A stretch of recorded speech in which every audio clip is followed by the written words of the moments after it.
Stéphane Fuchs, bonjour. Bonjour. Bienvenue au Buzz Media Orange Le Figaro. Alors vous êtes le vice-président d'Havas et le président exécutif du réseau publicitaire Havas Worldwide.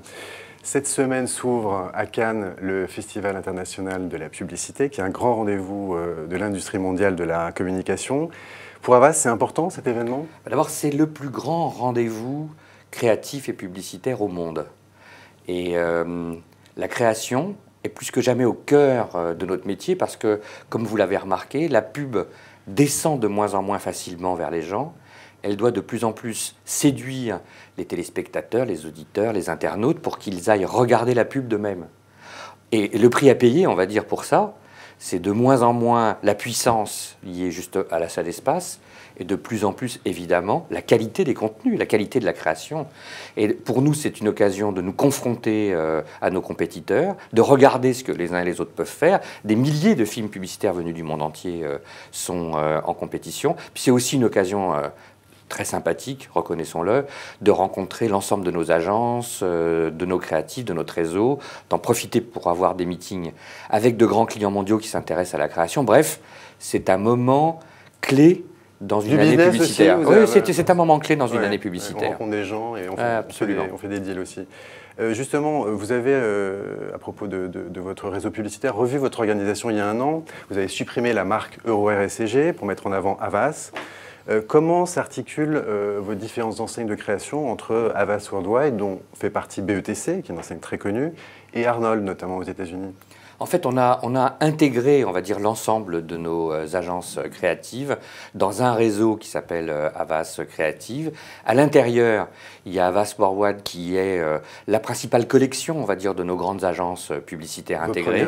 Notre premier réseau. Et puis, nous avons également de grandes agences en France comme BETC, qui est une des meilleures agences au monde, dans les classements créatifs, ou Arnold aux États-Unis, qui apporte une couleur indispensable, une qualité créative à un réseau. Et donc ça complète, on va dire, les enjeux de puissance et d'organisation transversale complète pour répondre aux nouveaux enjeux de la pub, on en parlera peut-être derrière. Et en même temps, l'excellence créative sans laquelle un réseau n'existe pas. Ouais. Parmi ces enjeux, il y a l'implantation dans les pays à forte croissance, notamment le Brésil, hein, Coupe du Monde de foot. Où est-ce que vous en êtes justement dans le déploiement de ce réseau Havas Worldwide? Alors d'abord, on est en très grande croissance au Brésil. On a notamment gagné un des comptes majeurs au Brésil, qui est le compte Casino, le principal distributeur au Brésil. On est maintenant dans les premières agences et de publicité et médias au Brésil. Et c'est clairement un des points d'appui d'une stratégie de développement mondial d'Havas. Vous allez donc continuer à acquérir des agences dans tous ces pays? Oui, mais comme on l'a toujours fait, c'est-à-dire Havas n'est pas dans une course à la croissance pour la croissance. Au fond, quand on est déjà avec 17 000 collaborateurs, présents dans 75 pays, la course à la taille n'est pas le sujet. Et quand d'aucuns essaient de faire croire que nos compétiteurs seraient Google sur la data, etc., je pense qu'ils racontent des histoires à laquelle d'ailleurs, à la fin, personne ne croit. La réalité, c'est que nous devons davantage maintenant travailler sur la qualité, l'excellence que sur la taille, mais bien sûr, choisir à chaque fois que c'est possible notre capacité, notamment par acquisition, de développer, de renforcer notre réseau, soit dans des pays clés, soit dans des métiers décisifs. C'est un peu une réponse à l'échec de la fusion Publicis-Omnicom que vous venez de faire. Cet échec de cette fusion, est-ce qu'elle crée des opportunités vraiment pour Havas? D'abord, plus agile. D'abord, elles permettent de vérifier la pertinence de ce que l'on a dit, parce qu'on ne s'est pas laissé, d'un certain point de vue, secouer par l'annonce de cette fusion, et donc on ne va pas non plus être perturbé par l'annonce de son échec. On pense, nous, que le monde aujourd'hui est un monde d'abord dans lequel il faut décloisonner, que le concept des grands groupes organisés en plein de filières, elles-mêmes en silo, pour gérer des problématiques de conflit d'intérêts, etc., c'est tellement compliqué que personne ne s'y retrouve. Et notamment pas la qualité du travail qui nécessite aujourd'hui de faire exploser les cloisons traditionnelles dans lesquelles nos métiers étaient engoncés pour de la stratégie média à la stratégie créative.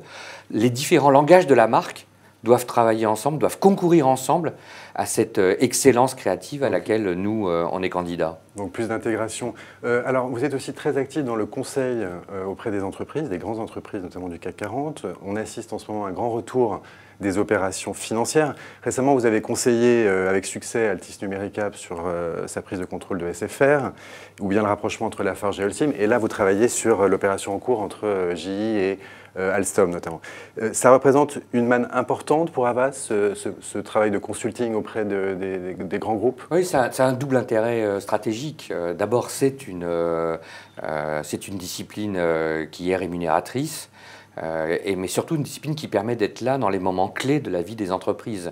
Et la vocation d'un groupe de communication, c'est d'être le partenaire, notamment pour les moments importants de la vie des entreprises. Très en amont et donc très en amont, très au cœur de la stratégie, ouais. Au fond dans la capacité aussi à du coup pouvoir réfléchir aux inflexions que cela veut dire sur la stratégie de marque, la stratégie de contenu.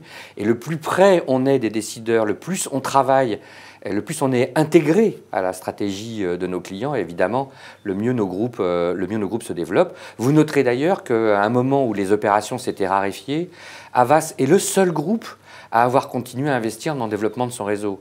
L'acquisition de la première agence de communication financière à Hong Kong il y a 3 ans, le développement du réseau Amo, le fait d'avoir continué à développer le conseil aux entreprises en intégrant des gens de talent en France, en Allemagne, aux États-Unis, en Grande-Bretagne, fait qu'aujourd'hui, nous tirons les bénéfices de ce travail discret mais constant que le groupe n'a cessé d'avoir pour devenir le premier aujourd'hui. On le sait trop peu, mais Havas, c'est aujourd'hui le premier groupe mondial dans le conseil en M&A et en communication financière pour les entreprises. Bon alors, Stéphane Fuchs, mais vous conseillez quand même toujours des politiques, vous êtes connu pour en conseiller un certain nombre. C'est toujours une activité importante pour vous, privée? Comme vous le savez, ouais. Ce n'est plus une activité depuis 1 an. On a renoncé définitivement chez Havas à se faire rémunérer pour les conseils donnés aux politiques, pour pouvoir se concentrer sur notre métier qui est le conseil aux entreprises. Pour autant, ça ne veut pas dire qu'on a renoncé à être des citoyens à titre personnel. Maintenant, ce que je fais à titre personnel ne vous regarde pas. Très bien. Sur l'achat média aussi, on a parlé de la création publicitaire. L'achat média, c'est un métier qui est en plein changement. Vous venez de réorganiser Havas Média. Qu'est-ce qui a changé sur le métier et dans l'organisation de votre branche? D'abord, vous aurez noté une originalité, c'est que aussi bien Raphaël de Andréis que les 2 patrons des 2 réseaux en France, Yves Delfrat, viennent des agences publicitaires. C'est-à-dire qu'en fond, la barrière qui existait entre d'un côté un métier qui était perçu comme un métier de régie et de l'autre un métier de création, à l'intérieur du concept du Havas Village que nous avons mis en place chez Havas, d'abord en France, mais maintenant aux États-Unis, en Grande-Bretagne, en Italie et très rapidement dans les autres pays du monde, permet en réalité de faire, encore une fois, de casser ces cloisons imbéciles pour que la stratégie des moyens et la stratégie des contenus travaillent ensemble. Au fond, la data notamment, elle vous permet de travailler en anticipation, d'essayer d'être prédictif sur ce qui va se passer. Et vous ne vous contentez pas d'avoir un cerveau droit qui travaillerait uniquement sur la stratégie des moyens, comment ça coûte et par quel canot je vais passer, et puis le cerveau gauche qui essaierait d'être créatif. En réalité, tout ça doit être intégré. La segmentation ne sert à rien si vous ne savez pas comment parler aux clients, parce que sinon vous pouvez segmenter à l'infini avec la data. J'ai vu des modèles avec parfois 5000 segments faits sur un marché, mais qu'est-ce que vous en faites après, opérationnellement, pratiquement? La réalité, c'est que chez Havas, on a le sentiment d'inventer un modèle nouveau, d'aller plus vite, peut-être aussi parce qu'on est le challenger, dans la transformation de ces métiers. Et Vous allez faire des grosses acquisitions? C'est la dernière question que j'ai envie de vous poser, parce qu'on dit depuis longtemps Havas va faire une grosse acquisition. Vous faites des petites acquisitions, des petits rachats d'agences. Est-ce que vous avez l'intention, je regarde notamment vers aux États-Unis par exemple, d'acheter des agences ou des technos structurantes pour vous? Non, mais le propre des acquisitions, c'est de ne jamais les annoncer à l'avance. D'abord parce qu'à ce moment-là, vous faites monter inutilement les prix, et parce que ça ne sert à rien. Ouais. Et les prix sont déjà assez élevés dans cette profession. On a une stratégie, encore une fois, d'acquisition très claire. Nous voulons aujourd'hui compléter pour accélérer la transformation et le développement d'Havas, en regardant aussi bien sur des briques technologiques. L'acquisition d'MFG Lab dans la data était un très bon exemple.